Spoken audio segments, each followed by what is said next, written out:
Archery lovers are also called toxophilites, which sounds like they learned to play in toxic waste dumps. By the way, this week's sponsor is Asthmatic Tobacconist Seltzer. Extremely refreshing, and I'm not just blowing smoke. You can catch numerous seasons of pit bulls and parolees. Fascinating stories of both people and dogs that no one wants anything to do with. Fabulous Platypus, featuring zany transgender marsupials who identify as ice cream sandwiches, living in their grandmother's tree, fighting over crayons. How many bleeping times do I have to say it? Indigo in the hallway. Indigo in the hallway. Indigo is soothing, you little bitch. This is the Snaggletooth Extreme Metal Podcast.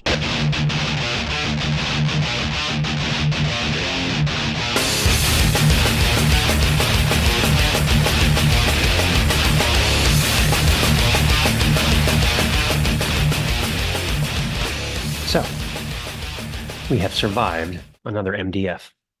I still have we had printed out like what bands we definitely wanted to catch, and it's rather dog-eared because we kept checking show times, and when we had crossing the street. Yeah. I kid you not, on day 2, between crossing the street from stage to stage and walking around the block and up the ramp into the parking garage where we had our beer stashed, my calves the next day were screaming. I had to take an ibuprofen just to get through the next day of MDF. Yeah. I mean, and we run. I guess walking and just different muscles and maybe the shoe. I don't know. I mean, it's not like I wore heels. I'm not that silly. Weather was great. We never had a problem. We had a little bit of rain, Saturday evening? During the dismember. But it didn't slow them down, and it didn't decrease our enjoyment.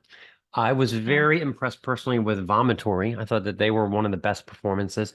I liked them even better than I liked the Dismember performance, mainly because Dismember played a lot more of the newer, kind of groovier, slower stuff, and Vomitory just thrashed from start to finish. So they were fantastic. I liked the first band we saw, Aura Noir. I thought they were really good. Aura Noir were great. Yes, I was afraid we were going to not get there in time to see them because they were the first band for us. But it was Friday night, yada yada. We had to come from work. It was great. Yeah, they thrashed it up great. Aura Noir, they were great. Couple pictures. We also do have some live stream that are still up on our Instagram. Ahab was great. Ahab just crushing.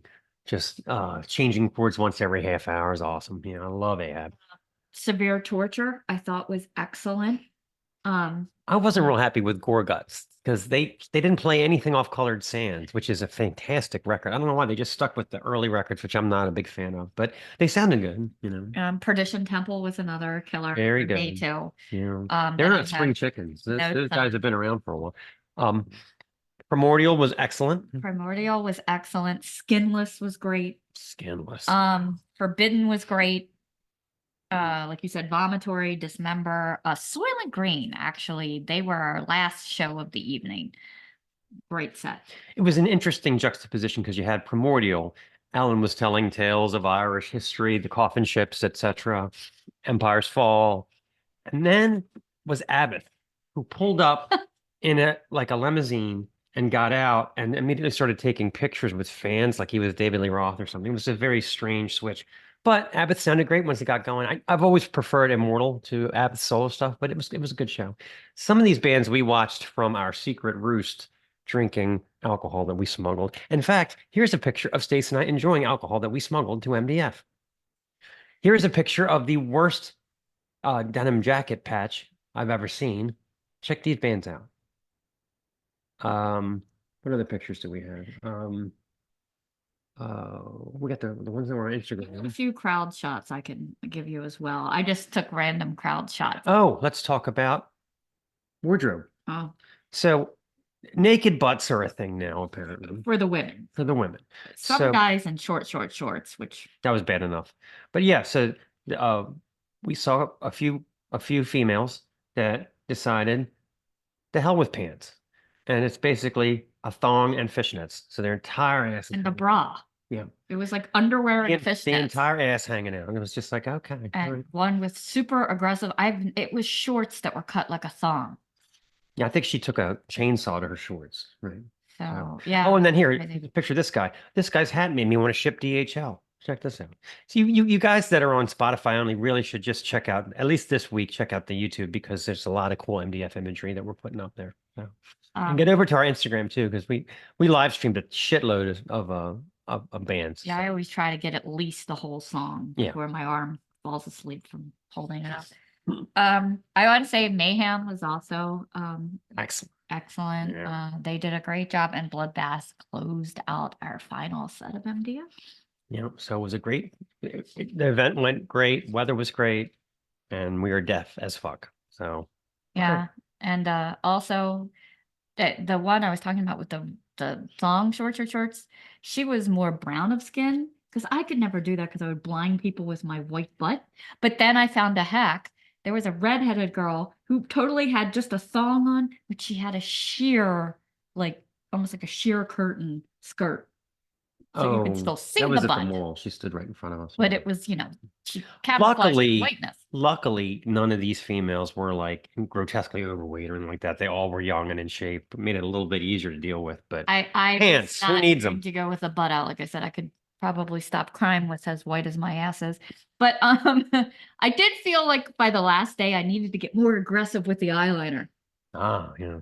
So I gave in on that trend. By the way, this week's sponsor is Asthmatic Tobacconist Seltzer.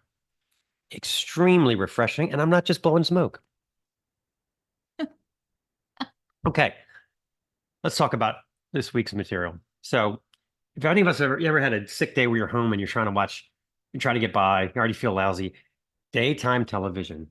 There has never been a better incentive to get a day job than having to sit there and watch these terrible shows that are on regular TV throughout the day.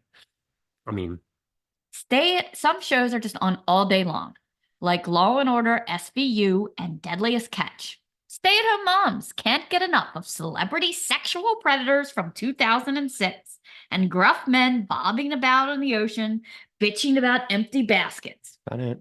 Plus, who wouldn't want to sit through all 8 stellar seasons of Who's the Boss? Tony Danza.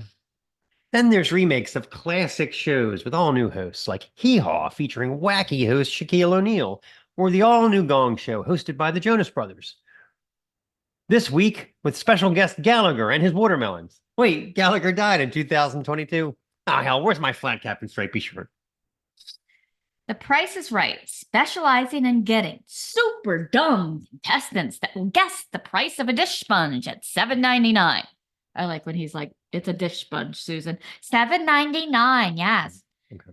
Or the old lady who spun that big wheel and was like sucked into it, causing her to appear after a commercial, still hanging in there, just with crutches and an ice pack. Goofballs who practically give themselves a cardiac event, jumping around when they announce it's a new car. And then they lose in spectacular fashion. But I think given human nature, this is so unrealistic. I think a regular person, rather than just jumping around and celebrating a new car, would have questions. They would say, do I have to take it in that day glow green color? Or inquire, what the hell are California emissions? Good questions, all man. How about highly educational kids shows that are on during the day, like Baby Shark's Big Show, or my personal favorite, Fabulous Platypus, featuring zany transgender marsupials who identify as ice cream sandwiches, living in their grandmother's tree, fighting over crayons. Oh my. For the unemployed that have a knack for investing, there's a good combo. There's shows like Embezzling Weekly, where the real experts of Wall Street attempt to explain the value of your 1973 baseball card collection on the Dow Jones. Also, how crypto mining is more fun than just throwing your money out of your car window and has a better work ethic. How about Ponzi schemes for beginners? There you go.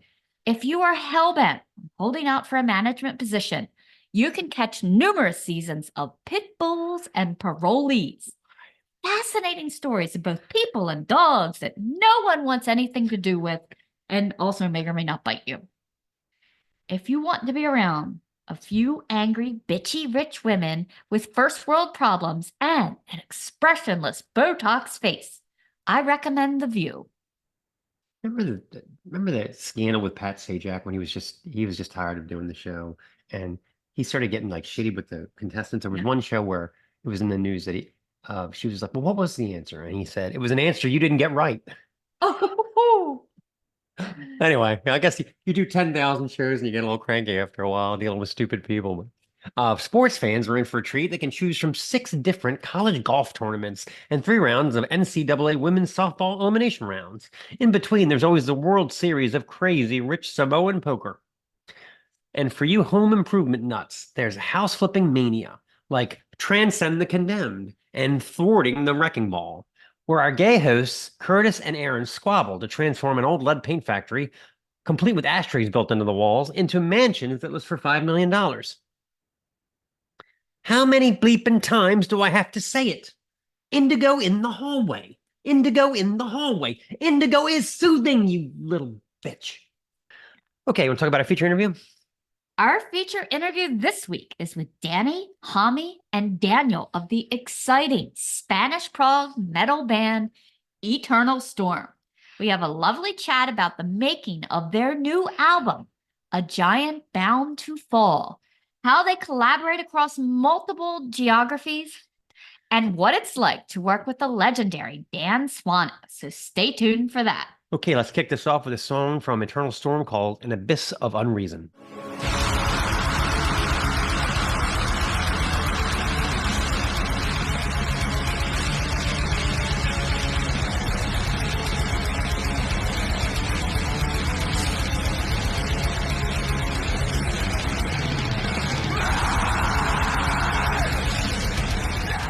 Okay, let's talk about Patreon. The site is patreon.com/Snaggletooth podcast. And for $6.66 a month, you get enough Mark and Stace to choke a cab. You know, on this show for our reviews, we only review bands we actually like. If you want to see reviews about stuff we felt medium on or maybe didn't like at all, you can find those on Patreon. I can be negative as the next guy. In fact, one time I was going to start up a pessimist club, but nobody thought it would work. Anyway, don't forget to subscribe to our channel. Check us out on Instagram. Like I said, we got a ton of live stream stuff from MDF for you guys to enjoy. And we have more shows coming up, even though they aren't as grandiose as MDF. We are going to go see Tomb Mold at the Metro. So we're excited. That's our first time seeing them live. So I will be sure to live stream while we are there. Yep. All for you guys. Get over to Patreon. We need your help. So this shit costs money, people. Plus, you can get some great tips. Recently, I taught you how to make the perfect hanging basket. What metal fan doesn't want to know that? Okay. We don't talk about archery on the show nearly enough. I just don't know what keeps us from exploring this fascinating topic. The word archery is derived from the word arcus, which means bow. Now, I was personally shocked by this because I always thought arcus meant marshmallow poodle hat. The bag that archers carry their arrows around in is called a quiver. Hence the rising popularity of the game show, What's in My Quiver? How on earth they got a bicycle in there, I'll never figure that out. I think it's because when you are out of arrows, it makes you quiver in your boots. Because damn, I guess just start chucking rocks. You're pretty much fucked at that point. I actually used to play a video game. I forget what it was, way back on television, where we were an archer. And when your quiver turned black, that meant you were out of arrows and you had to run around and try to get another one really quick. We covered weird video games with Stace a couple episodes ago. My God. The games you played. Anyway. Well, in another vein, in 1457, way back then, King James II banned golf in Scotland because men, supposedly, they should have been practicing archery because it's much easier to defend the country that way instead of striking the enemy down with golf clubs. I mean, those balls are teeny.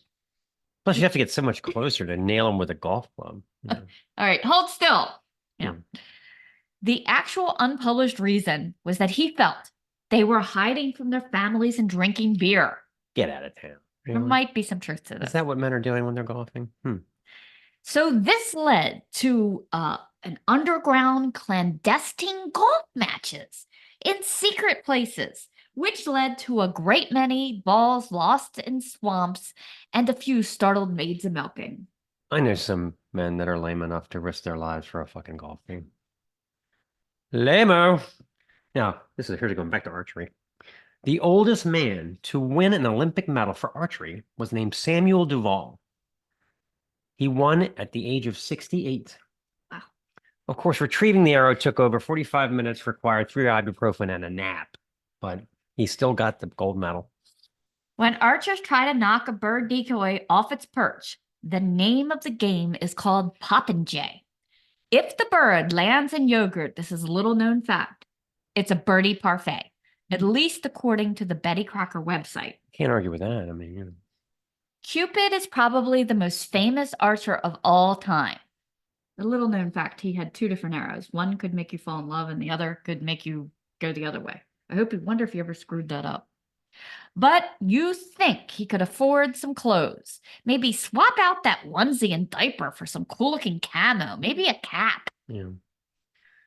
So this is more of our tax dollars at work. The U.S. National Safety Council has determined that archery is over 3 times safer than golf, as there is typically only 1 injury for every 2,000 participants. Archery also was determined to have much lower odds of goofy pants. They also determined that it's safer than bowling, which doesn't seem right to me since one sport involves a sharp object moving at high velocity and the other a pack of Lucky Strikes and a handy wrist straightener thingy. Yeah, and archery, you don't even have that fan blowing your fingers dry when they get sweaty, which might be beneficial for archery too. Okay. Archery lovers are also called toxophilites, which Yeah. sounds like they learned to play in toxic waste What the dumps. hell? Yeah. Is there glowing involved in this sport? Apparently, Maybe yeah. it's the poisoned arrows. I don't know. But if you are super into people who are archers, you are called a toxopholite. Toxin is Greek for bow and arrows, as we all know. Sharp sticks when flung at high velocity, like 2 times the speed of a sprinting cheetah, are definitely potentially toxic. Unless you are a horrible shot. Then it's just annoying. I agree. Yeah. All right, let's play a song. This is from Eternal Storm, and the song is called A Dim Illusion.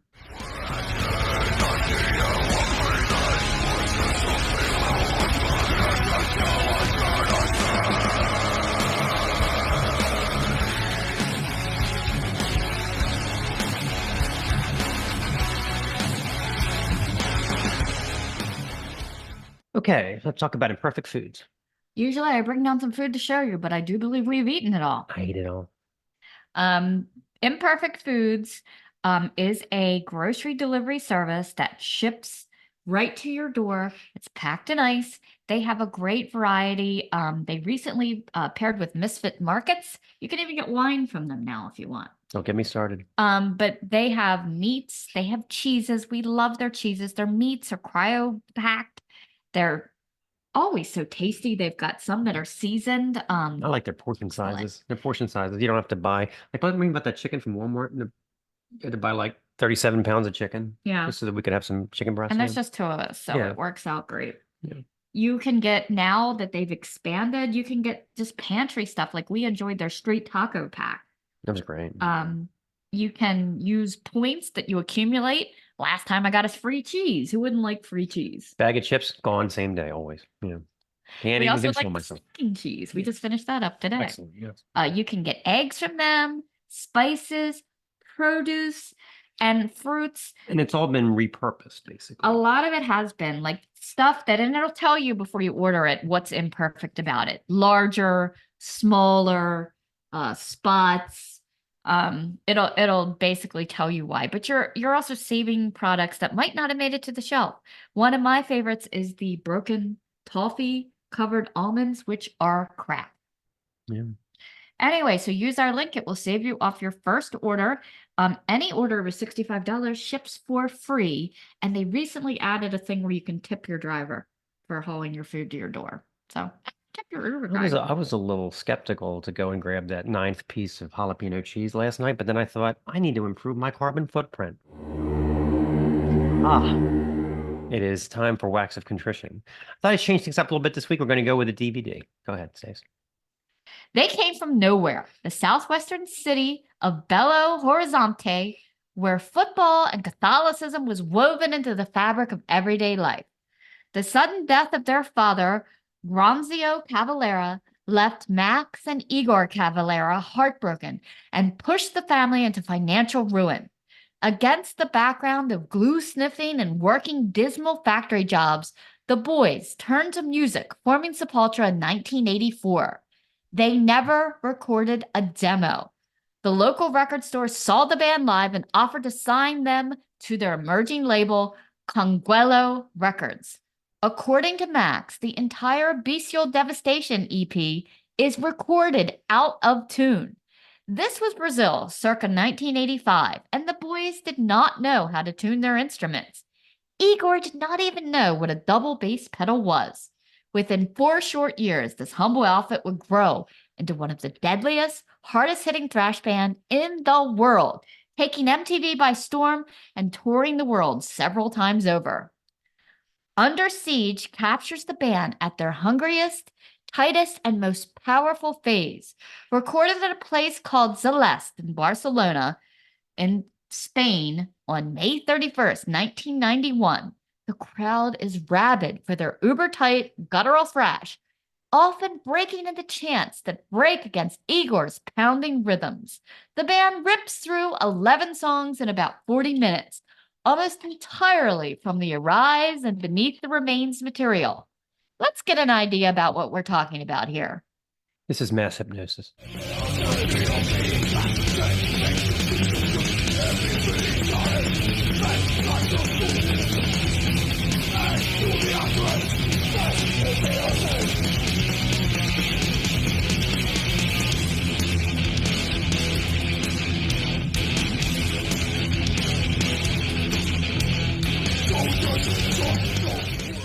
Okay, interesting side note.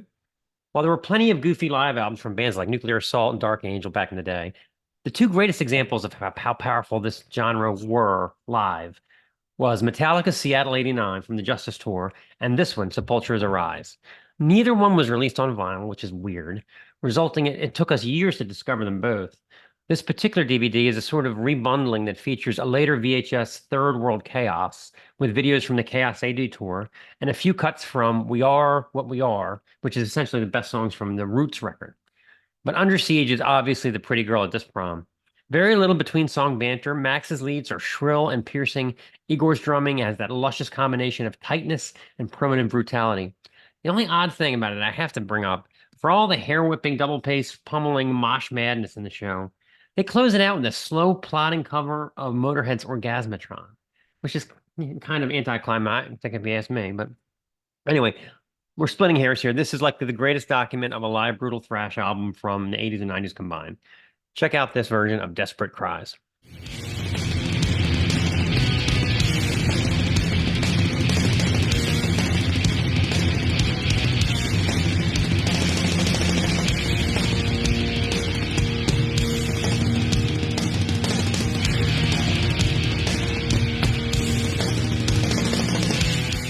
Okay, want to introduce the interview? This is our interview with Eternal Storm. Loved our chat with these guys. It's crazy how Daniel lives in Scotland, but they still consider themselves a Spanish band, by the way.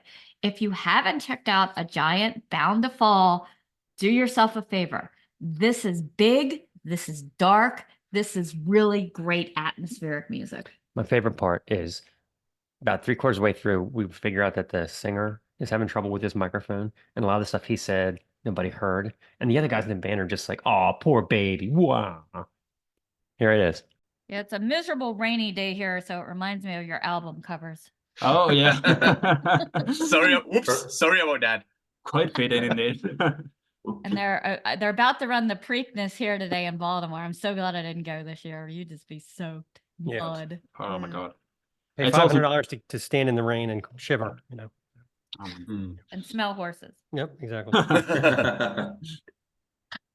So you guys are kind of multi-country with Daniel being, in Spain and Jaime in Scotland. So Yep. how do you navigate that as a band and kind of share ideas?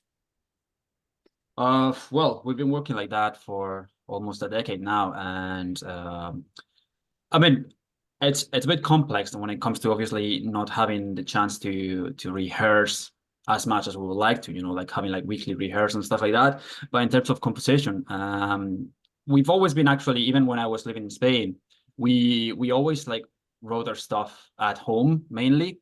and we just like share the ideas via I know like demo recordings or guitar profiles and stuff like that. And only when we got to the rehearsal place we started to just like put all the ideas together. But our main way of working was mostly like having all things already prepared from home. Yeah. So in that case, in that sense, you know, it hasn't really changed things that much.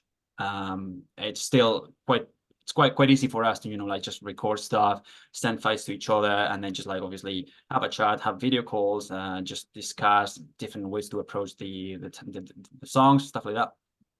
And obviously when I go there, we just like have like proper rehearsals and we just like finish building the tracks all together.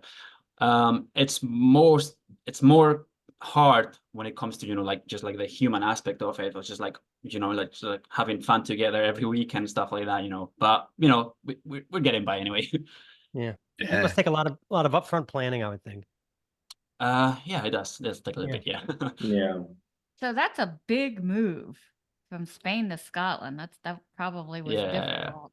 Yeah, I don't even know why I did it in the first place, to be honest. So yeah, but yeah, you know, yeah, we're just like considering maybe just returning and stuff like that. Yeah. Like, that's gonna be a big moving truck. Yeah. Oh, yeah. Yeah. Scared He's sick about of it. so much rain. So Oh, definitely. Yeah. Sick of the eternal storm, actually. yeah, we're gonna turn into an indie band when he comes back.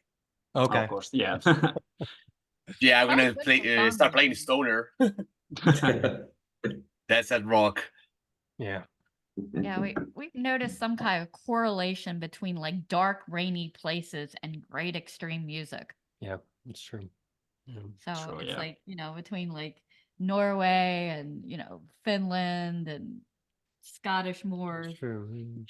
Yeah. Portland. Portland, Oregon. Yeah. Yeah. Yeah, the swamp. Yeah. Yeah. I think Eternal Storm is a fantastic name for a band. How did you come to choose it over, what was it, Death Valley before? Yeah, it was that valley actually. Yeah. Mm. I think like both Daniel and I, we are not so sure about the Eternal Storm being such a great name. We always had like this like thing of like, oh, it sounds like a bit of a cliche, you know, in a way. I know, I love it. We were Yeah. like, but at the same time, you know, like, I don't know. I think we It's just- memorable. That yeah, I'll give we you came that. to terms with it, you know. Yeah, yeah. No, Yeah, No, seriously, I it's remember- what it is. I mean, I it go is way the- back. I go it way is- back. I remember standing in the record store in the Mm. early 90s and going, Dream Theater. Who came up with that? Yeah. You guys will never do anything, you know. No, I think Absolutely. Eternal Storm's a great name. Yeah. I mean, it is a catchy name, and I think it actually reflects the music as well. It's just like maybe, I mean, it's a bit like archetypical, you know, like for metal band, you know, but you know, it works, you know, and it is what it is, you know. Yeah. Yeah, I don't think we can change it at this point, or we don't want to. At least, you know. We were young and naive, and what's done is done, I guess. I mean, I Death think Valley it's- was way worse. Yeah. Yeah, I agree. way more overused. Yeah. Yeah, Death Valley that's too much of a stoner vibe to that. Oh yeah, yeah. Yeah. Yeah, this reminds we me can of do that when great we spot stop. on Jupiter, that storm that's always Yeah, shining, the yeah, I great think big it's red great. spot. Yeah. And you Hmm. can't tell, it's not like you look at it and go, it's prog metal or it's whatever, you Hmm. know, like it's sort of, there's some mystery, you know. So, Yeah, no, nice. I like that you see it that way. Yeah, that's good. Yeah. Yeah. So Jonathan's kind of the newest member, but as like a band, what kind of personality does each person bring? Is there, you know, Mhm. the leader, the dad, or the dad. goofball? But the dad is Daniel, obviously. Yeah, Maranto is a dad for sure.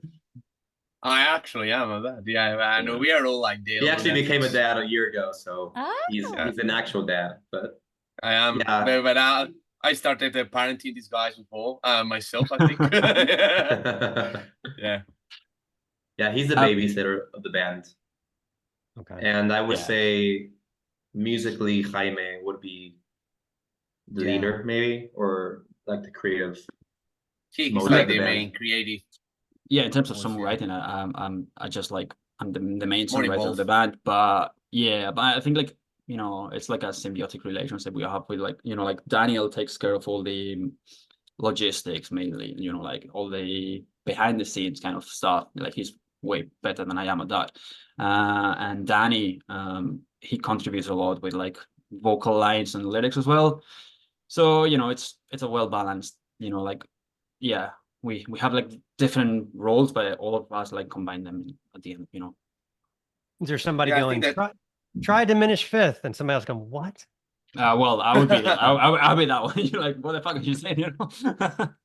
Yeah, we used to yell stuff like that at each other in the band, and I'd be like, what? What are you talking Actually, about? like, Flat you know, like, seven, what? You know. yeah, sometimes like when we're in the studio, Daniel, for instance, he likes to come with arrangement like last minute when we're in the studio, okay?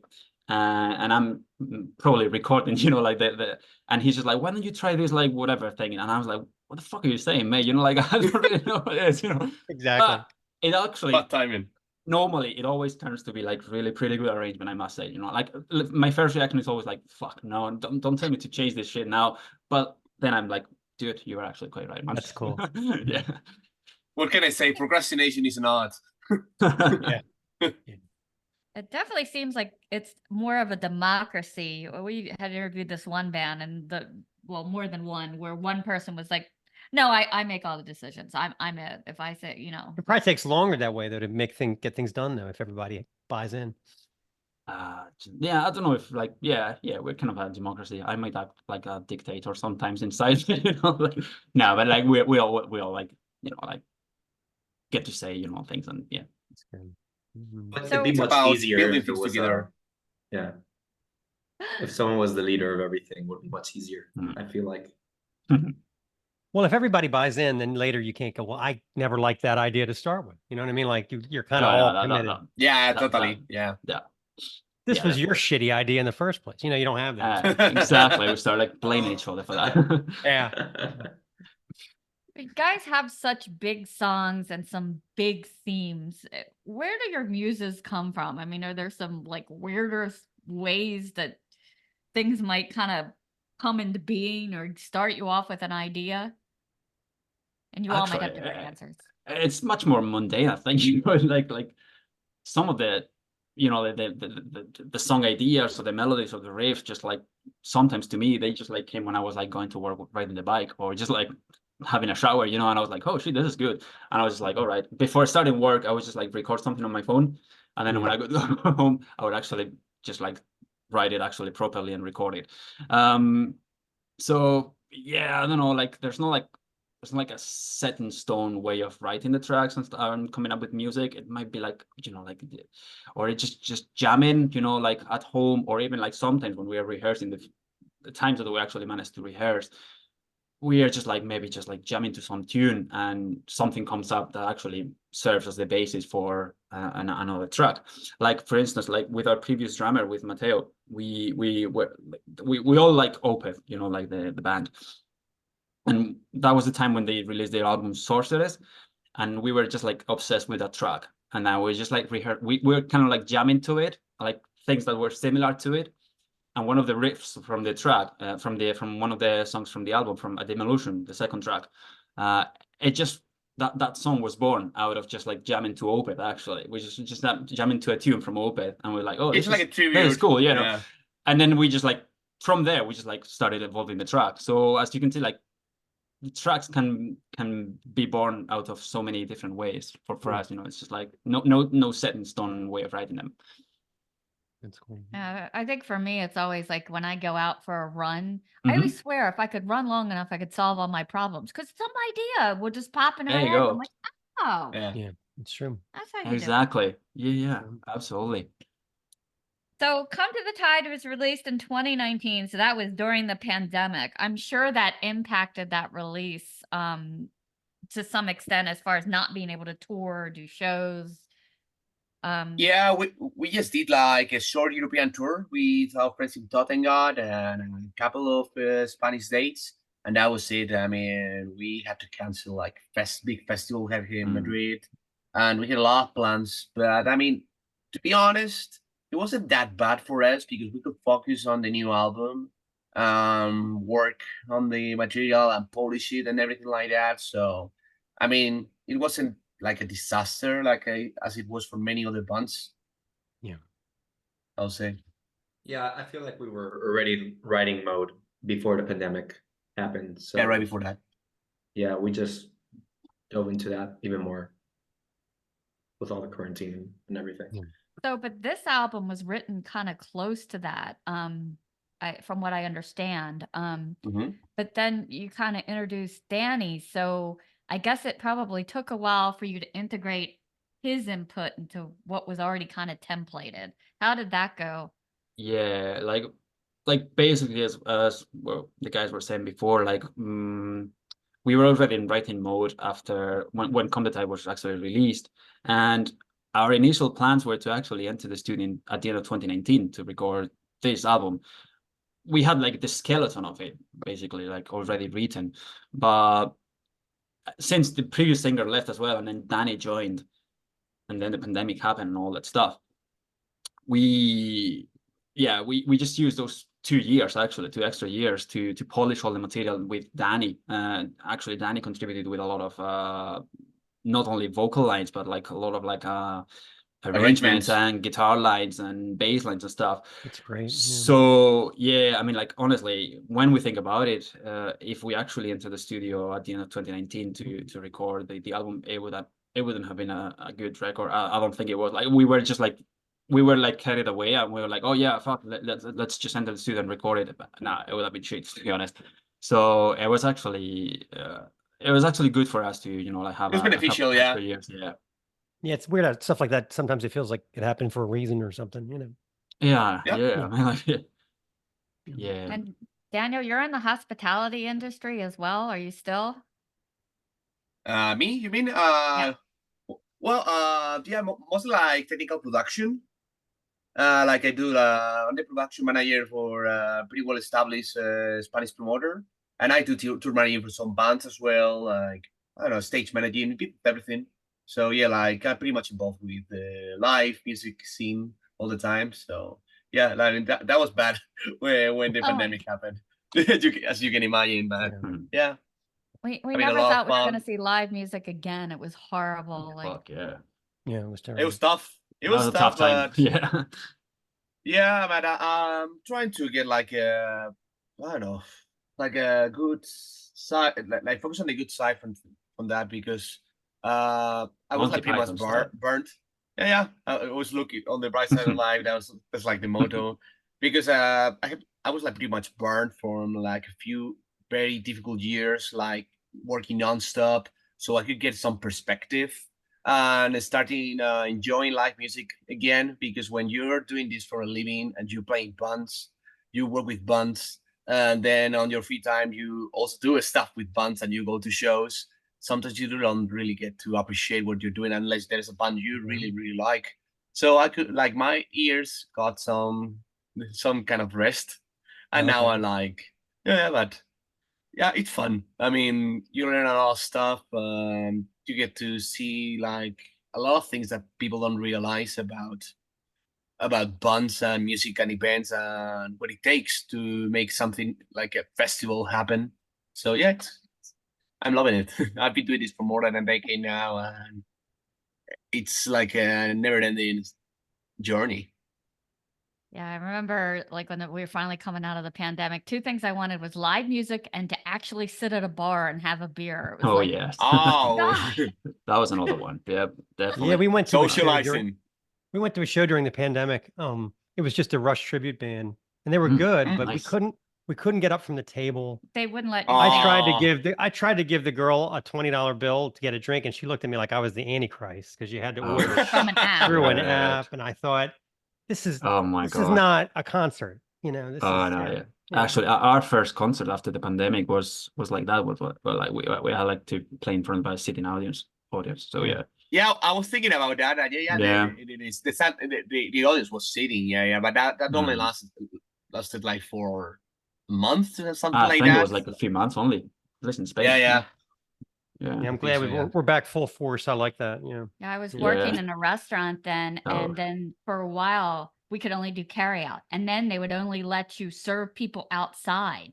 So we had like one outside area, but then we kind of made one in the parking lot. You know, it's ridiculous. Crazy. A lot of the regulations seem to be a bit contradictory. You know, like it was difficult to navigate them. Yeah, it really was. It looks I mean, sorry. Yeah, I was saying that it feels like a weird nightmare we Yeah. had. I mean, Yeah. yeah, it's been like 4 years already, and I mean, now you think about that, and it's like this really happened. Yeah, it Yeah. happened to all of us. Yeah, it's crazy. Yeah. Mhm. Yeah, it did, and it was some serious shit. I mean, Yeah. Absolutely.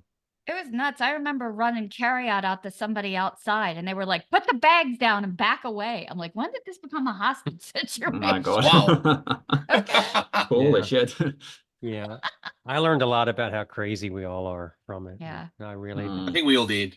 Yep. did. So getting back to A Giant Bound to Fall, I really fell in love with it right away. You know, you've got these 9 vast tracks that span, an hour and 9 minutes, but you manage to keep the plot line so busy that it never ever feels repetitive.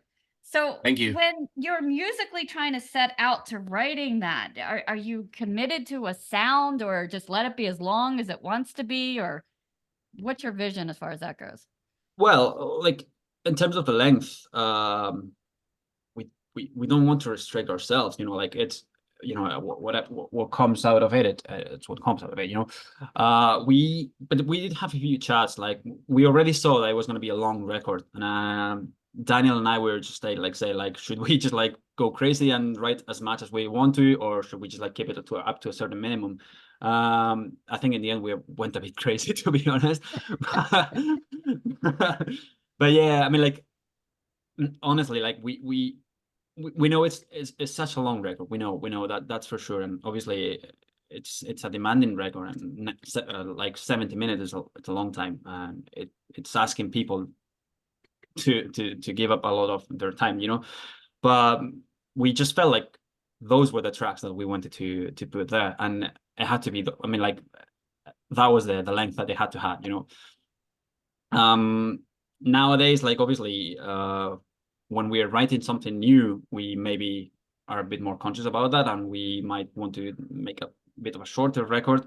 But for A Giant Bound to Fall, I feel like like the length was the way it had to be, like honestly, yeah. There's so many twists and turns. You can Mhm. sometimes you forget how long the song really is Mhm. because it just never gets bored. It just never. No, thank you. No, I thought it was really great. I mean, appreciate it. and if it takes an hour, to really fully to get it all out, then that's what it takes. I mean, I think in this genre, this style of music, Mhm. the fans are willing to hang in there. I mean, we want Yeah, that's true. we want a full The full the experience. full experience. Yeah, I absolutely. mean, like, yeah. because we were also like, I mean, we consider maybe like, oh, can we just like trim a few parts here and there? But I think that would be a disservice to. I mean, that would not be honest to ourselves. Like we just wanted those parts to be there. So We yeah. will sacrifice the immersion of some of the Yeah. tracks because I mean, we're just like doing these kind of like repetitions or like twists and turns for no reason. I mean, so we will really compromise the quality of the music if we sacrifice like a couple of loops or something like that. So I mean, I understand that it's not only that it's a long album, and it's an album that really needs like repeated spins in order to understand all the nuances and everything. Because we are not like a normal, like a straightforward death metal band, so to speak, which just have like blast beats and then like more like mid tempo, but we have like a lot of different like dynamics and vocal styles, and like every song has like a story to tell. So, and we have like a lot of like arrangements, like keyboards and additional instrumentation and backing vocals, and then we have a guest. So I really think that I understand why it can get like a bit like frustrating or maybe like overwhelming for some listeners, but I mean, it is what it is. Right. You have to feel good about it. Like yeah, definitely. Yeah. And we do. Yeah. for instance, like the opening track, An Abyss of Reason. You've got 2+ minutes just eerie synth. But I think it's so important to set that tone. And, radio Let It Be Damned. I'm sure that was the first thing they would want to take out. You can't. And you actually had a guest synth player. How did that happen? And how did you choose who would be involved for that? Well, actually, most of the synths are actually played by us. Our guest player is a good friend of ours. He's called Javi. He plays in he played in a lot of bands actually, and now he's playing a really good doom metal band called Todo Mal, which means all bad or all evil, something like that. Oh, yeah. And what he did, he did the guest synths for the previous album for Come the Tide, and for this one we already sent him the synths that we had done, the MIDI tracks and the MP3s as well. And he added an extra layer on top of that because he had like better plugins than the ones that we had. And he also added a few synths of his own as well. But in general, like I would say, like I don't know, like 80% of the synths were actually written by us and actually played by us. They are actually the ones that we had for the demos. It's just those, and then an extra layer on top of that. And also we had another guest synth collaboration on the first track on Abyss of Unreason, which is just like in the middle section. There's like this crazy kind of like John Carpenter, it's like creepy synth part, and that was done by another guy who, funny enough, he actually is famous for playing in a grindcore band actually, really? which is called Machetazo. So yeah, he was we know that he also had like a Ambient project, kind of like ambient drum project, which we actually liked a lot, and we asked him if he would like to collaborate because we also like saw that he did an interview years ago for one of his bands, and he actually mentioned our album, the previous one, Come the Tide, as one of his favorite records that he had listened recently. So we actually got in touch with him and would you actually be willing to put some synth on the record? And he was actually so happy about it. He also contributed with some piano, like there's a bit intro and the end. Yeah, so like we gave him some guidelines. Okay, like, hey Robert, this is what we would like to do. I mean, but of course you can do your own thing. And he's like, yeah, I'm gonna do something similar to that. And then he sends us like his proposal. Yeah, well, what the fuck? I fucking blew our. We got like a brain fart when we heard it because he was like had nothing to do at all. I totally changed the direction of the track, but we loved it. So like, actually, dude, I mean, you're fucking crazy, man. We're gonna keep this. Just one of the best things about collaborations that I say is like when the people that's actually contributing actually does whatever the fuck they want, sometimes actually it's like really fucking good, to be honest. Like it's like, oh wow, man, you just like gave the track new life, and this was one of those cases, Wow. Yeah, instead of just trying to get like name dropping or something, or like cashing in from someone else's popularity, we're trying to get like someone else's voice, someone who is creative, DNA. And because all these people, they're people that they are either friends of us or like we've been following their music for years. So it really means a lot to every one of us to have their own contribution and to spice our music, our own tracks. It seems like more a trend these days, I guess, now that we're able to do things, not necessarily all in the same room, but I think it's true. It creates such a great result. And that first track, to me, it almost seems like it's like a descent into madness, and it just builds. What in life do you find yourself dwelling on in a reasonable manner that almost seems like madness to you? Because that's what it feels like to me. Is there anything in particular? Sorry, can you repeat the question again? Well, that track just got me thinking about like, your own personal descents into madness. Is there anything you wake up at 2 a.m, just inane thoughts or fears that you might have? I mean, the way we want to write the themes and the lyrics is always a bit ambiguous, It's not like this is the meaning. It really means that, we just want to leave it open, but it all comes from, from our own thoughts, fears, anxieties, like doubts, and we just want to also like get the listener the chance to project their own ideas into it, like whether you want to look at it from, like those lyrics, whether you want to read them from a personal point of view or you want to read them as a look at society as a whole, that's entirely up to you. I think like even between us, we have like different interpretation of the lyrics, because like for this particular track as well, and based on different reason, the first half of the track, the lyrics are written by me. The second half are written by Dani.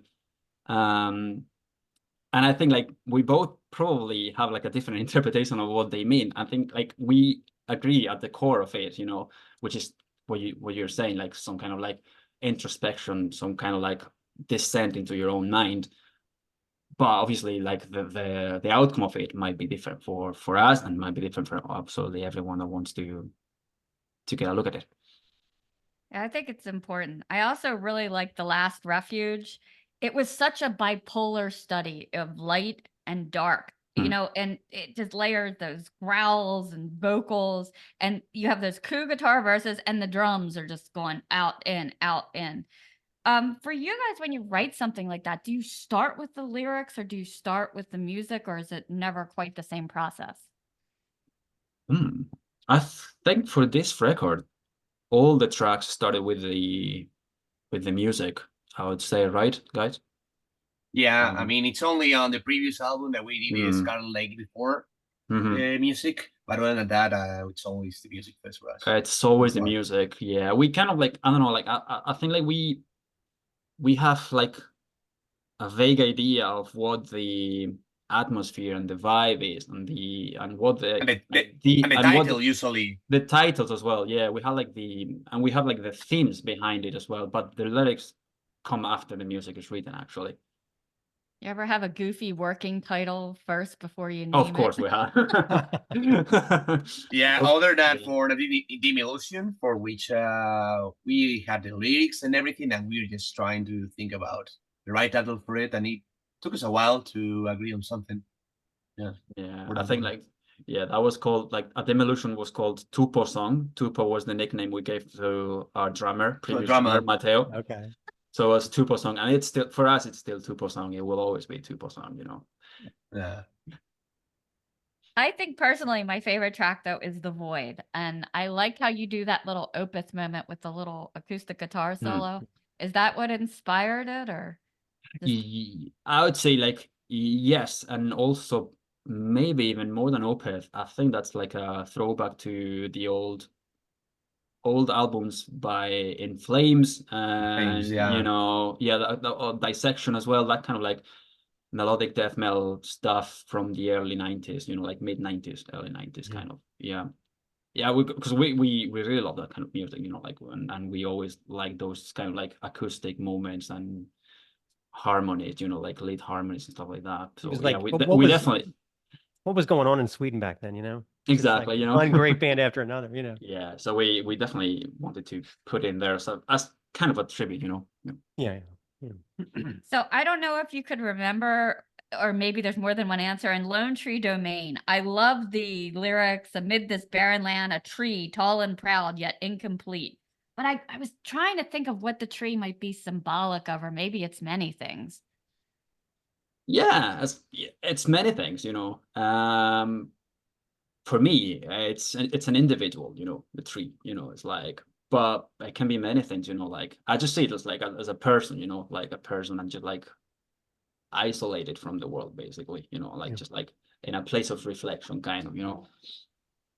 But it's totally open to interpretation, you know. Yeah, like for instance, I always joke that it's about the condor. It's the laundry. Ministry. Yeah, I like that. So for this, how was it working with Dan Sueno? Amazing. Did you actually get to meet him, or were you just kind of remote? Nah. Emails, yeah. Okay. Yes, but like I spoke to him like more than my parents, I think, at some point. Yeah, he's amazing, man. And we've been fans for. Yeah, he was so easy to work with, actually. You know, like he was so fast replying and sending us updates of the mixes, which is like crazy. Like we would send him our notes, and he would just get back to us with an update mix, you know, like a few hours later or something like that. It was just fucking amazing. Minutes. Yeah. Even minutes sometimes. There you go, man. Wow. Here, this one, guys. It's 2 a.m. Yeah.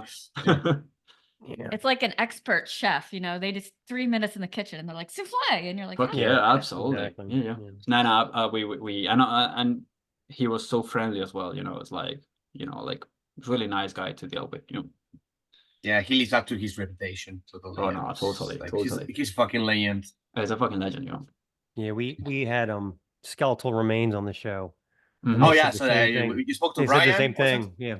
Yeah. That they were dealing with Swano, same thing.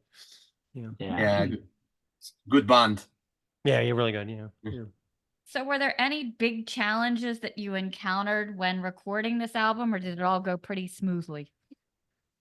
I think the actual recordings went quite smooth, right? Yeah. Yeah. No. Like Yeah. we went to record the drums in a different studio, like outside of Madrid. You know, we went to the north of Spain in Galicia. It's northwest. We went to the studio owned by the guy who recorded Come the Tide. He had the studio before in Madrid, but then he decided to move up to the north. So in this case, obviously, we just we didn't have the because he's living. Sorry, guys, I'm just having. Oh, sorry, guys. I think our singer is having problems. He's trying to speak and we cannot hear him. He's just texting us. Sorry, You guys can't guys. hear me. It's instrumental. Oh, we hear you now. No. We I can can hear hear you you. now. Oh, can Okay. you? Okay. I think So- my mic is a bit fucked, so if I Yes, speak, okay. I can't hear. I was wondering why you were so silent, you know? Yeah, no. I was making comments, but no one was reacting. So Oh, are they no. just No, ignoring me? poor guy. Oh. Oh, Yeah. So yeah, we because obviously his studio was now in Madrid now, we couldn't afford to stay there for the whole time to record the full record. So we just went there to record the drums.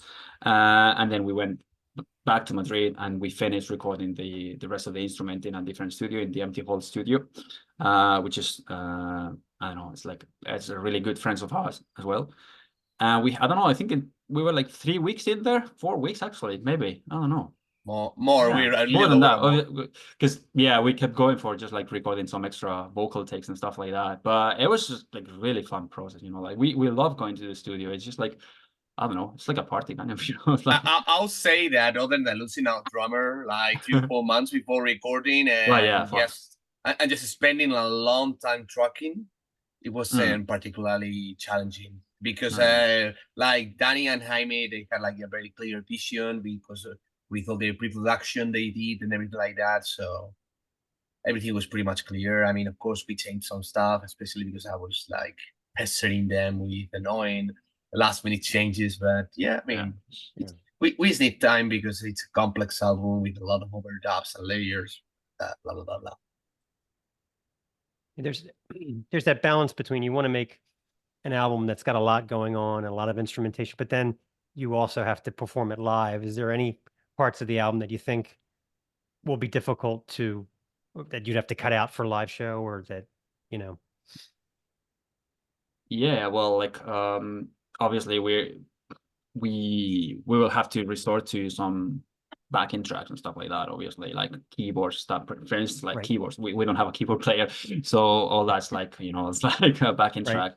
For the rest of the things, I think we manage pretty well because even if we have to just leave some guitar line out or stuff like that, that's still okay, you know. It's just a different environment, it's a different setting, you know. The live it doesn't have to be a one-to-one replica of the albums, you know. It has to be so as long as we have the atmosphere that the keyboards provide, that's very important to us, of course. But the rest, you know, vocal wise, I do some backing vocals together with Dani as well, and you know, just leaving some little guitar or little arrangements out, that's still okay. So I don't find them particularly difficult to bring into the live environment. For Dani, where do those cathartic screams come from? Do you have to think of something or go somewhere, or does it just happen? I'm like, God. Fix the microphone. No. I can hear you. No, now you try again. Okay, I think something's wrong because. But we can hear you now. Yeah, we can hear you now. We can hear you. Hear me now. Yeah. Yeah. Go on. All right. It's your chance, mate. Yes. Well, first of all, thanks for the compliment because, you know, I think in metal that's a good thing to sound cathartic. Yeah, I don't know, just technique and a lot of inner anger. And I'm a very calm person. I actually work as a therapist So outside of you're a music, so psychopath then, right? Okay. no, not at all. So I do think I use metal as an outlet for all my negative emotions and anger and difficult things to process. So yeah, that's my main output, I think, I'd say. I And find martial metal arts. I people just to be scream like as the hard as I can. nicest people, and I think that's why. Yeah, yeah, I agree. I think the metal community is it's full of very chill and lovely people in general. Well, I admire you for being a Lovely people. therapist. I could never be one because I would always just be like, get over it. I mean, is it really going to matter in 5 years? You know, I could not do it. So hats off. Thank you know. you, thank you. Yeah, that was always my dad's line when I'd be upset about something. He'd be like, "What's gonna matter 100 years from now?" Just Like I worked with these two Agreement. women at an old job that I forget what happened, but they saw each other every day and hated each other and didn't speak for 10 years. And I just Oh my thought, God. Wow, that's sad. I don't have the energy to stay mad for that my. long, you know. Wow. So they could have used some therapy, I think. Pretty complicated as it is, so I think most of us could use it at some point in Yep, our lives, yep. you know. so, Danny, is it also hard to balance your time with Persephone? Because I know you got a lot going on there too. Yeah, well, that's been pretty recent. I joined the band last year, so it's still a pretty new thing for us. Dani also joined the band called Cancer. So I'd say the three, or even the four of us, because Jonathan, our drummer, who's not here today, he also has a few other bands and cool projects. So I feel like now more than ever, we're writing down our calendars like 2 years ahead just to find, gigs we can do together or when we can record our next album. So it's a challenge for sure. With Persephone, we are having a very, very busy year. So yeah, but we're making it work for now. I feel Things like have Eternal changed. Storm is not. Things have changed so much. It used to be changing out the singer was like a heart transplant, it was like, and then it would be like, well, will he Yeah. sing the old stuff? Will he sing the stuff he didn't write? How will the band go on? But it's not like that anymore. We see more and more bands that are able to get a new singer and they get a whole new fresh kind of sound out of it. Yeah, I feel like our genre of music. You do that while I do my stream mic. Give me another minute. Sorry, technical difficulties. Oh no, it's okay. It's okay. I feel like in this genre of music, it's probably a lot easier to change singers than maybe in other styles of music. Even though the front band or singer is always like a big part of the identity of the band, I feel like most fans don't care about it as much. Yeah, that's just my impression. Like my impression with both Eternal Storm and Persephone has been always very good with the fans, and very welcoming and kind. So yeah, I'm very grateful for that. Yeah, we interviewed Pepe from Hatesphere, and he's like on his 5th singer that he's going out and recruited. He could write a book on it. Oh, my geez. God. He acted like it was no big deal at all. Yeah. Well, actually, why don't you? Okay. you grab, She's going to grab a power chord. We play a game on the show, and it's called Blaspheming Monikers. Okay. So I'll explain how the game works. Okay. Right. So I have five band names that are in front of me. One of them I made up. So Okay. I'll read them Right. to you, and then you guys guess which one is fake until you either get it right or we run out of band names. Okay. Okay. First, Trample the Cross. Second, Steel Cross. Third, Lorraine Cross. Fourth, Cross Examination. And fifth, Crossed Streams. So Cross-examination. you want to guess that one? Cross Examination? I'm going They're with that real. one. They're thrash. They're thrash from Florida. Actually. right. Oh, I'm sorry. They're from St. Louis. They have one full length and 5 EPs. Right. So yeah, that's a real one. So that I was leaves gonna say the first one you said, which I forgot. Trample the Cross. Yeah, I think it was. Okay, no, they're real too. They are Oh, they're black metal from Virginia, and they have 3 Oh. EPs. So that leaves Steel Cross, Lorraine Cross, and Crossed Streams. Cross Streams. Cross Streams. Yeah, No, I'll they're go with that real. one. They're Shit, from man. Ontario. Black Oh. metal, Then it has 3 to be- full lengths. Yeah, the one I made up was actually Lorraine. Which one was it? Steel Cross I made up. Oh That's not right. shit! No Really? shit. No way. Isn't that crazy? Left his band and rename the band Steel Cross. Okay, yeah. Yeah, somewhere now someone is creating their band called Steel Cross. Yeah. Still cross, man. That was the I'm one logging it said, on the "Oh, Metallum. That's a real one. Yeah. Steel I mean, Cross. I'm always fascinated by these names that either there's 10 bands with the same name and nobody bothered to check, Okay. or Nah. it obviously took 5 minutes and they all went, great, let's go with that. Like cross-examination. Fuck It's it, like cross even worse. examination. That's just like whoa. When when bands with the same name, they release an album the same year or like pretty much like 1 year apart from each other, and The same both title bands as well. both bands are amazing. Like Apparition, for instance, there's like an old school death metal band from Spain, and there's another band from America, like more like Death more like Incantation, and they released albums on the same year, and both albums are amazing. And it's like, fucking hell.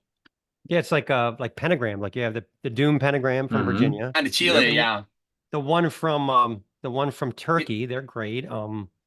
The one they had to change their name. I can't remember what they changed it to. And then you have the Pentagram from Chile. Chile, they're with Anton. fucking amazing. Yeah. So They are. Yeah. We met Anton. We played with Lockup in 2013. Cool guy. Yeah. Good guy. Yep. Mizarkable. That's what the Turkish one renamed themselves. That's right. Uh-huh. The Turkish Pentagram is Mizarkable. They're a great band too. Yeah. All right, I'll check them out. Yeah. I'm always shocked. Like I got this shirt. It was like it said Night Shift. Oh no, Graveyard Shift. And I thought, oh, this has to be a band, but there isn't one. I was like, how come? Right, I would think that would be a really That'd be a cool name. That'd be a cool name there. Totally. Yep.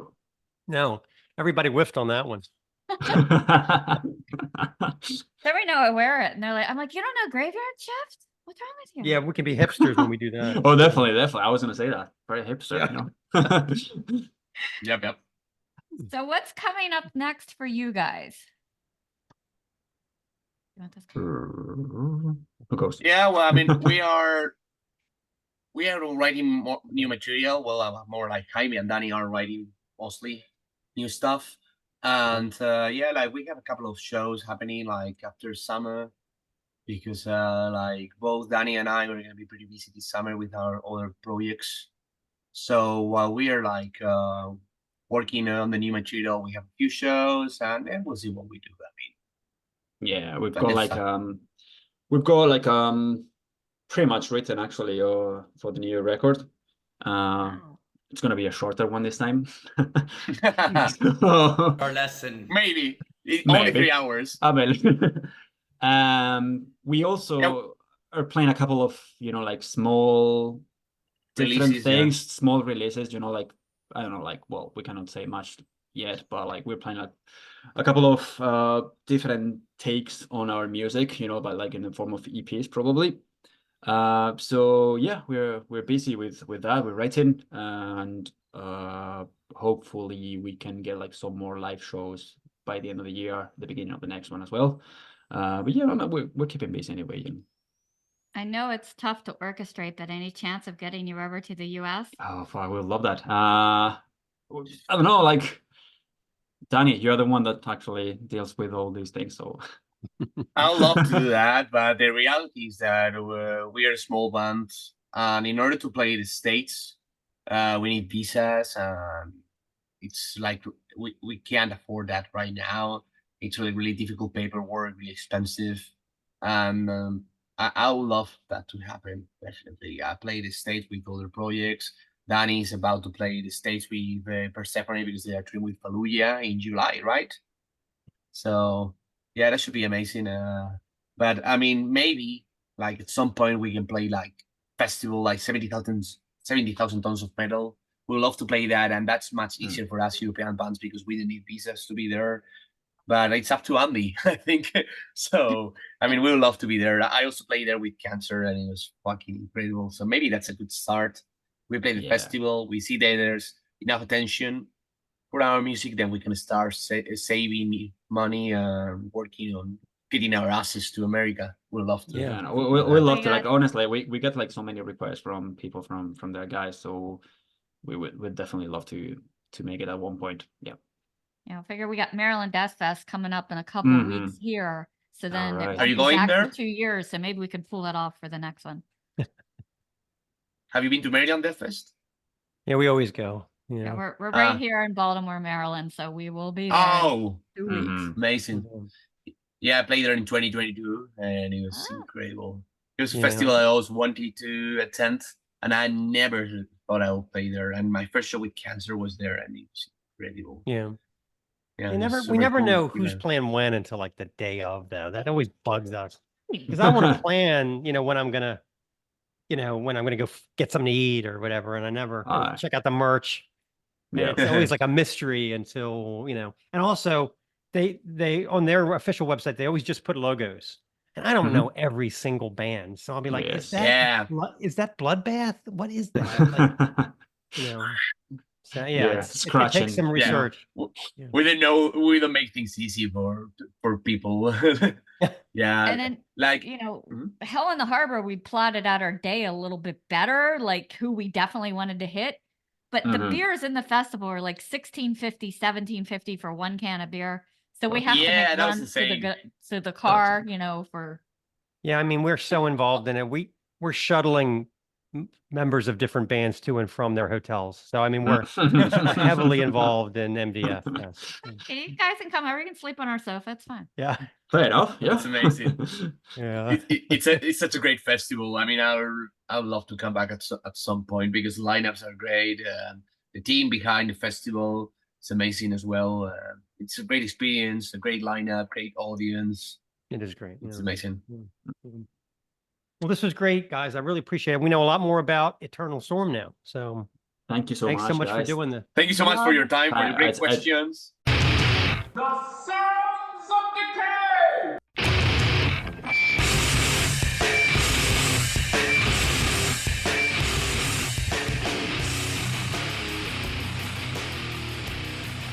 Sounds of Decay 1 is Rotting Christ, Pro Christo. In the beginning, there was darkness. It grew, and by the light of that dark spark in the mid-'80s, bands emerged with distorted tremolo guitars, pounding drums, and harsh vocals, topped with anti-religious lyrics. Before long, it would be apparent that this new metal genre had been born. The dark light burned bright with bands like Venom and Hellhammer, and then the torch was passed to the Norwegians. More Lords of Chaos were born, the likes of Mayhem and Burzum. In 1987, a grindcore act from Greece, Rotting Christ, soon forged by this dark fire, adopted this black metal style, and as founding fathers will do, put their own spin on some established tenets. They have consistently churned out quality full lengths and also one amazing cover of Black Sabbath, which I personally love, over the years.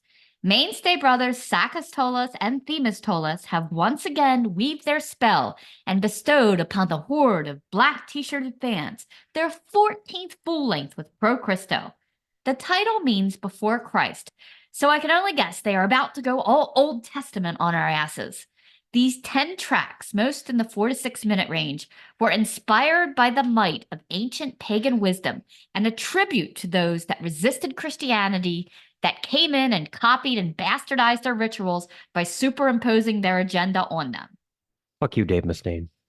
Anyway, the album is heavy and doomy with the pounding drums of Themistolas right out of the blocks, with Sakastolas preaching from his anti-pulpit, enriched with callback shouts that heighten the drama. The Apostate has Sakis' signature spoken invocations, mesmerizing with his rich, deep voice made musical by his accent rolling around the words, making it a thespian-level performance. The drums roll in a thunderous wave as a chorus of otherworldly singers chime in, like Enya snuck in the back door. The guitar riff settles into a chug near the halfway point of the mix. All of it is haunting and impassioned. Sakis' croons over the hypocrisy, eye for an eye, tooth for a tooth, hate for a hate, ruth for a ruth. On the 6th day, and also the song The 6th Day, God created man, and Rotting Christ created standout complex guitar work. The harmonies of Sakis and Kostas Foukakaris are euphoric and anguish. The bass line of Kostas Chelatosis throbs under it all, while Sakis' vocals are a growled rasp backed by an unholy chorus. Ashes to ashes, dust to dust, madness to madness, lust to lust. I had Costas Chelatosis once. I had to put this cream on. I had to leave it on for like 4 days. It was crazy. I'm sure we're killing these names, by the way. Yeah.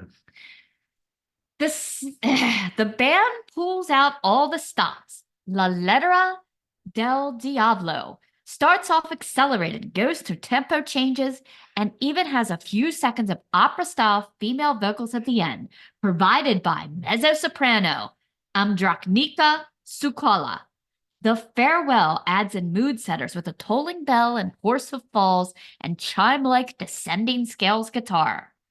My favorite track may be Yggdrasil, a nod to the Norse tree of life, the source of new life after the doomsday catastrophic final war of the gods, with its deep blowing horn intro, battlefield drums, accelerating to blast beat levels, layers of vocal styling, an excellent concoction of reverence that is tinged with ruination. Let the darkness settle over you and listen to the reading from the Book of Tullus, steeped with tales of old, folkish melodies, heavy atmospheric music, and moments of their black and metal. Remember the ancient ritual, traditions, and knowledge. This is the next evolution for these Greek veterans who remind us that we serve no one. Oh, and I also, for my vest, this is right from Greece, my Rotting Christ patch. So that's going to go on there. I thought it was a coaster. Not a coaster. Okay. So let's play a song. This is La Letra del Diablo.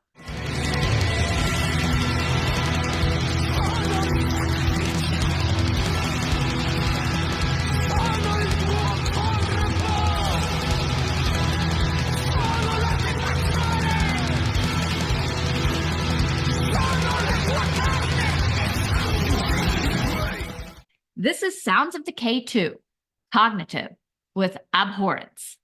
Metal fans with a soft spot for suffocation-style brutality, swirled with a fascination with the Lovecraftian space apocalypse, should feel right at home with Abhorrence, the fifth full-length album from this five-piece hailing from central New Jersey.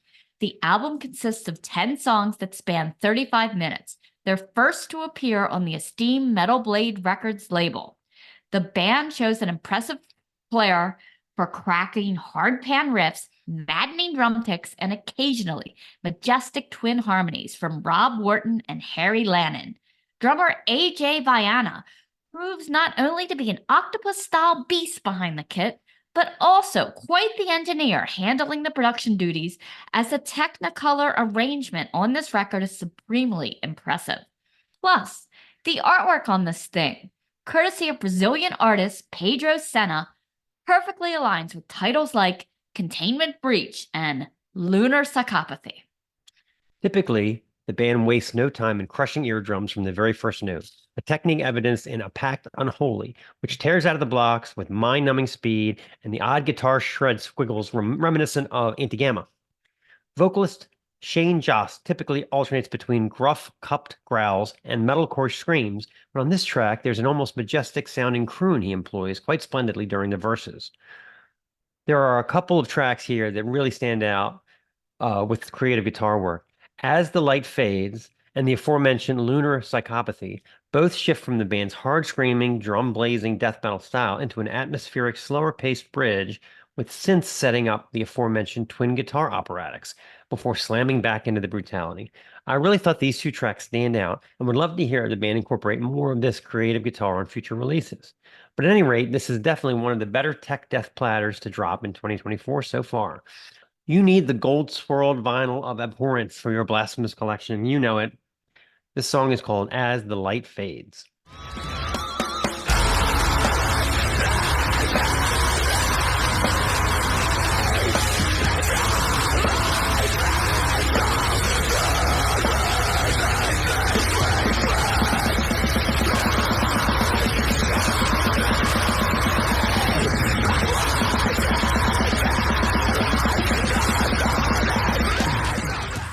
Okay, Sounds of Decay 3 is Hell Butcher, self-titled new album, satanic speed metal from Sweden.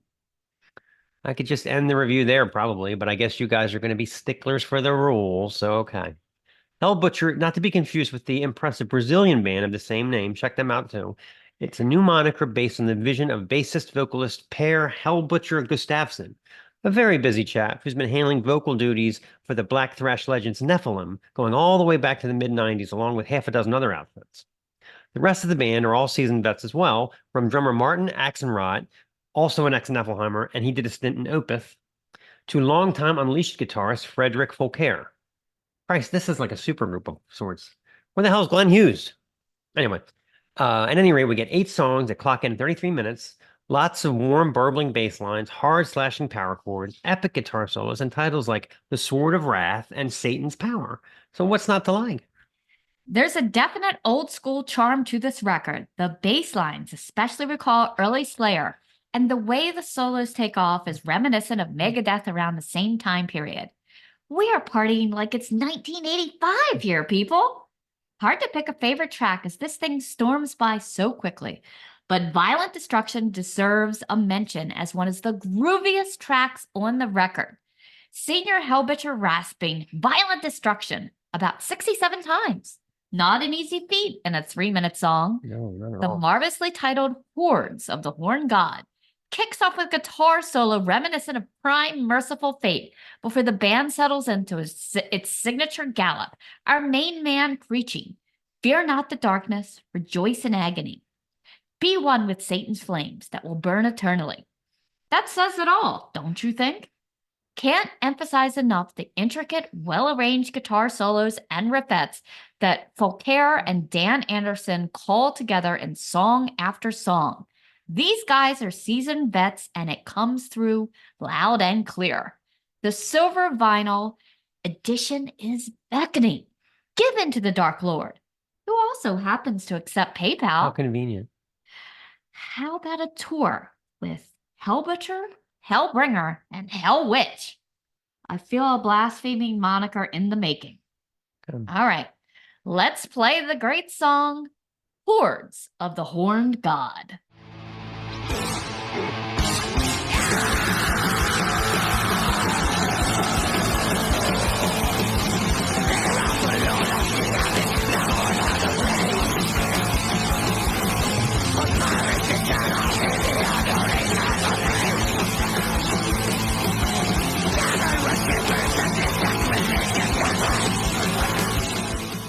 It's a better title than Hordes of the Horny God, I think. That wouldn't be quite as effective. That guy certainly had a horny hat at MDF. That's true. That was, Well, we talked a lot about MDF on this show. yeah. We covered archery, I'm still recovering from my leg injuries. Jeez. and we described the nauseating amount of daytime TV shows. Bad. How long has The Price is Right been on the air? And it's just like, I love the way they've never changed. Like when you lose, everybody knows the sound, right? Wah, wah, wah. California Missions, what the hell is it, people? This has been the Snaggletooth Decay Extreme Music Podcast. Special thanks to the gang from Eternal Storm for appearing on the show. Snaggletooth theme by Gustav Jord of Defleshed. Sounds of Decay theme by Steve Rathbone of Lair of the Minotaur. Season 3 artwork by KC Angel. Sounds of Decay Bands featured this week. Check them out. Hellbutcher, Rotting Christ, and Cognitive. All content 2024, the Snaggletooth Decay Extreme Music Podcast. Look, my consolation prize for losing Price is Right.